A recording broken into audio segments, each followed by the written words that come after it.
నమస్తే, welcome to our channel. నేను Siri. AP deputy CM Pawan Kalyan గారు అయితే వన సంరక్షణ అనే కార్యక్రమం అయితే చేపట్టారు. అయితే కొంతమంది కొన్ని చెట్ల గురించి అయితే కోర్టుకెళ్ళడం జరిగింది. అయితే ఆ చెట్లను కాదని మన జాతీయ చెట్లు ఏవైతే ఉన్నాయో వాటితోనైతే దీన్ని ప్రారంభించారు. దీని మీద మరిన్ని విషయాలు మనకు తెలియజేయడానికి ఈరోజు మనతో పాటు ఉన్నారు Janasena official spokesperson Srinivas గారు. నమస్కారం సార్. సార్, ఇప్పుడు AP deputy CM Pawan Kalyan గారు అయితే వన సంరక్షణ అని చెప్పేసి ఏదైతే కార్యక్రమం చేపట్టారో, అంటే దీని మీద అంటే ఇక ముందు ఎలా ఉండబోతుంది అంటారు? ఇవాళనే స్టార్ట్ అయింది, సో ఎలా ఉండబోతుంది అంటారు? ఒకటి శ్రీ పవన్ కళ్యాణ్ గారు తీసుకున్నటువంటి ముఖ్యమైనటువంటి శాఖల్లో ఈ ఫారెస్ట్ డిపార్ట్మెంట్ కూడా ఒకటి. అవును సార్. అందులోనూ ఆయనకి ఇష్టమైన రంగం ఏంటంటే ఈ దాని అంటారు వాతావరణం మీద కానీ పర్యావరణ పరిరక్షణ మీద అని చాలా ఇంట్రెస్ట్ సబ్జెక్ట్ అది. దాంతో ఈ రోజున వన సంరక్షణ అనే కార్యక్రమం చేపట్టి స్వదేశీ చెట్లు చాలా ఉన్నాయి మనకి. అవి విరివిరిగా మీకు ఎక్కడ అనుకూలంగా ఉంటే అక్కడ ఆ చెట్లు నాటండి అనే కార్యక్రమానికి ఒక పిలుపునిచ్చారు. అదే సందర్భంలో మనకి నగర వనాలని ఒక 11 నగరాలను సెలెక్ట్ చేసుకుని 11 ప్లేసెస్ సెలెక్ట్ చేసుకుని అక్కడ ఒక వనాలు అంటే ఒక పార్కు లాంటి అనుకో ఒక వనం వనం అంటే అడవి కింద మొక్కలు నాటండి అనేది దాని మీద కూడా కేంద్ర ప్రభుత్వం మనకి దాదాపు 15,40,00,000 రూపాయలు రిలీజ్ చేసింది. అదే సందర్భంలో మీరు అన్నట్టు కొంతమంది కోనోకార్పస్ అని కొన్ని చెట్లు ఏదైతే మనకు మీకు కనపడుతూ ఉంటాయి, హైవేలో వెళ్తుంటే రోడ్డు మధ్యలో కనిపిస్తుంది, వాటి వలన కొంచెం ఇబ్బందికర వాతావరణం ఉంది. అవి భూగర్భంలోంచి పీల్చుకునే నీరు అధికంగా పీల్చుకుంటుంది. కానీ దానివల్ల ఏమవుతుంది, కొన్ని ఇబ్బందులు. కనీసం ఏ జంతువులు కూడా వాటిని తినవు, పక్షులు కూడా వాటి మీద వాలవు, పక్షులు గూళ్ళు కూడా పెట్టవు. అటువంటి చెట్లు మనకి మన వాతావరణానికి సరిపడినటువంటి చెట్లు మనకు వద్దు, మన స్వదేశీ చెట్లు నాటండి అనేటువంటి పిలుపు కళ్యాణ్ గారు ఇస్తే కొంతమంది ఆల్రెడీ ఒక 15 రోజుల క్రితం అనుకుంటా కోనోకార్పస్ చెట్ల వలన అలా దుష్ప్రచారం జరుగుతుంది, కానీ అటువంటిది ఏమీ లేదు అని హైకోర్టు కూడా వెళ్ళారు. సరే, హైకోర్టు కూడా అడిగింది దానివల్ల మీకు ఇబ్బంది ఏంటని చెప్పేసి కొంత అడిగింది. మేమేమంటున్నామంటే సరే ఆ విషయం హైకోర్టు ఎలా తెలుస్తుంది పక్కన పెడితే, అవి విదేశాల్లో పెరిగే చెట్లు. ఇదివరకైతే అరబ్ కంట్రీస్లో ఉండి అరబ్ కంట్రీస్లో కూడా ఏం చేశారంటే ఆ దేశం వాళ్ళు నిషేధించేశారు. అలాగే మనకి ఇక్కడ తెలంగాణ అని, గుజరాత్ అని, అస్సాం అని, కర్ణాటక కొన్ని రాష్ట్రాల్లో ఆ మొక్కలు పెంచరు, నిషేధించారు. ఆంధ్రప్రదేశ్లో నిషేధం లేదు.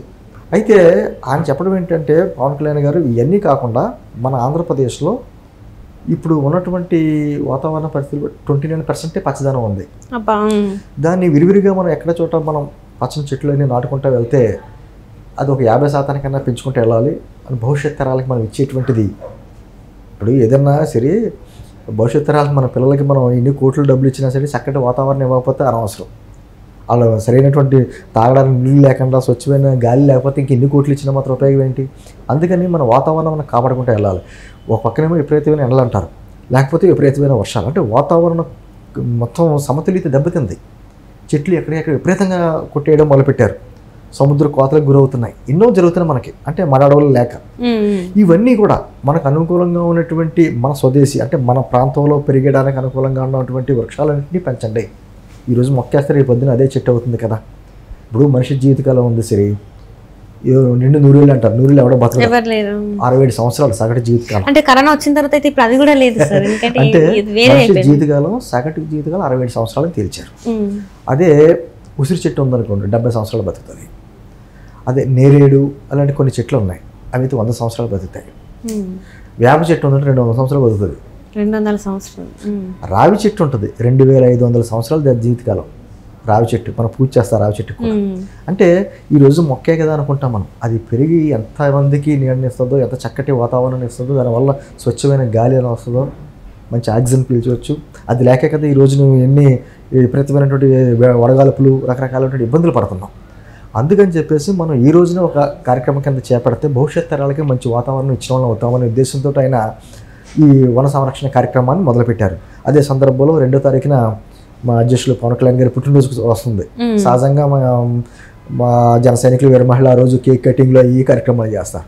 అవి కాదు చేయవలసింది, మీకు అనుకూలంగా ఉన్నటువంటి ప్లేసుల్లో మీ గ్రామాల్లోనే, అది బస్ స్టాండ్ దగ్గర కావచ్చు, పంచాయతీల దగ్గర కావచ్చు, లేకపోతే ఊరికి మధ్యలో కావచ్చు, ఎక్కడ అనుకూలంగా ఉంటే అక్కడ చెట్లు నాటండి.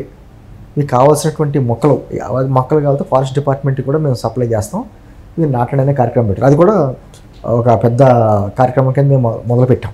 ఏది ఏమైనా ఈరోజు అంటే ఇప్పుడు మనుషులు కూడా ఇప్పుడు అమెరికాలో ఉండేవాడు మనిషే, మన ఆంధ్రప్రదేశ్లో ఉండేవాడు మనిషే. వేసవికాలంలో అమెరికన్ని తీసుకొచ్చి మన విజయవాడలో తిప్పండి, అతని చర్మం కమిలిపోయి ఎలా జరుగుతుంది మనిషి. అలాగే చెట్లు కూడా కొన్ని ప్రాంతాల్లో పెరుగుతాయి, కొన్ని ప్రాంతాల్లో అవి పెరగలేవు.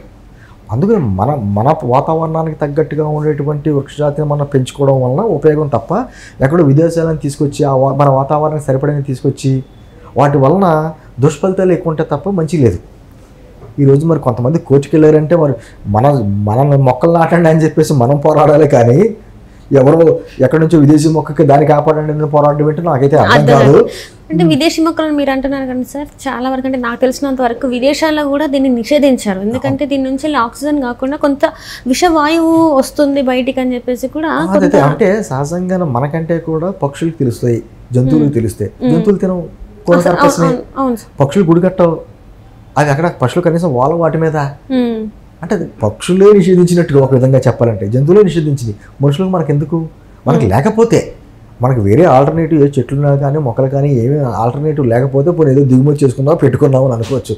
మనకి అద్భుతమైన వనరులు ఉన్నాయి, ఇక్కడ అద్భుతమైన వృక్ష సంపద ఉంది, చక్కటి మొక్కలు ఉన్నాయి, వాటిని చక్కగా పెంచుకోవచ్చు కదా. మామిడి చెట్లు కానీ ఎన్ని ఉన్నాయి, రావి, వేప, ఉసిరి చెట్లు కానీ మనకైతే లోటు ఏం లేదు కదా. అందుకని దాని ఒక సామాజిక కార్యక్రమం కింద మనం అందరూ కూడా ప్రజలు కూడా సామాజిక బాధ్యతగా తీసుకుని ఎక్కడికెక్కడ విరివిగా నాటుకుంటే మన భవిష్యత్తులో వాతావరణ కాలుష్యం లేకుండా కొంతైనా మన భవిష్యత్తులు నిలబడతాయి. ఇలాగే వెళ్ళిపోతే ఉంటే మాత్రం దాన్ని ఏమంటారో మొత్తం బయోడైవర్సిటీ మొత్తం ఇబ్బందికర వాతావరణం వచ్చి సరైన గాలి పీల్చుకునేటువంటి పరిస్థితులు కూడా మన భవిష్యత్ తరాలు వస్తాయి. కాబట్టి ఎప్పటి నుంచైనా ఒక కార్యక్రమంగా చేయాలనేటువంటి పిలుపుని డిప్యూటీ సీఎం గారు పవన్ కళ్యాణ్ గారు ఇచ్చారు. దానికి చంద్రబాబు గారు కూడా కొన్ని కార్యక్రమాల్లో పాల్గొంటున్నారు. ఏదేమైనా ఇది ఏదో రాజకీయ కార్యక్రమం కాదు, ఇది అందరూ చేయవలసిన పార్టీ. ఈ పార్టీ ఆ పార్టీ అని కాకుండా సామాజిక బాధ్యతగా మనం అందరం కూడా చేయవలసిన బాధ్యత. ఎందుకంటే చెట్లు కొట్టుకుంటా పోతే ఇక ఎక్కడ ఉంటాయంటే వరదలు వచ్చి సముద్రం ఎలా కోత వస్తుందో చూస్తున్నాం కదా.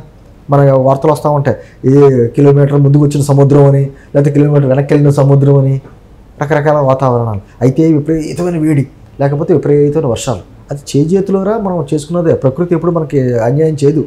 ప్రకృతిని మనం నాశనం చేసుకున్నాం వల్ల ఇటువంటి వాతావరణం వస్తుంది. కాబట్టి ఎప్పటికైనా అది ఏదో సందర్భం వచ్చింది కాబట్టి మొదలు పెట్టడం, అదే సందర్భంలో దాన్ని కొనసాగించడం.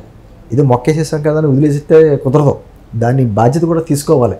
దాని బాధ్యత తీసుకుని కొంచెం దానికి సరైన నీరు వేయడం అనే బాధ్యత ఎక్కడికెక్కడ ప్రజలు, అక్కడ ఉన్నటువంటి పంచాయతీలు కానీ నగర మున్సిపాలిటీలు కానీ అందరూ కూడా ఒక బాధ్యతగా తీసుకుంటే ఖచ్చితంగా భవిష్యత్ తరాలు హర్షిస్తాయి. లేకపోతే మనం ఎంత డబ్బులు ఇచ్చినా, ఎన్ని కోట్లు ఇచ్చినా, అటువంటి ఇచ్చినా అటు వాతావరణం సరైన వాతావరణం ఇవ్వకపోతే మాత్రం మనం ఎన్ని ఇచ్చినా ఉపయోగం లేదు. Right sir, right. Thank you so much sir.